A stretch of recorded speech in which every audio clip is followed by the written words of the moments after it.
কাদেরকে আল্লাহ তাআলা এই রোজার ব্যাপারে ছাড় দিয়েছেন, কারা চাইলে রোজা ভাঙতে পারবে, তাদের মধ্যে থেকে প্রথম হচ্ছে শিশুরা।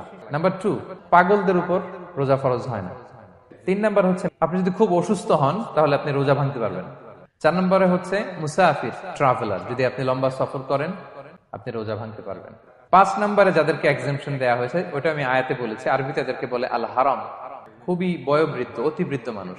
6 নম্বর হচ্ছে আসহাবুল আমাল আশ-শাক্কা, যারা খুব কঠিন কাজ করে। 7 নম্বর হচ্ছে আল হামিল, গর্ভবতী নারী। 8 নম্বর হচ্ছে আল মুরদি', বাচ্চাকে দুধ খাওয়াচ্ছে যে মায়েরা। 9 নম্বর হচ্ছে যে বোনদের পিরিয়ড হচ্ছে মাসিক, রোজা রাখবে না, যতটা ভাঙ্গা গেল পরে আদায় করে নিবে।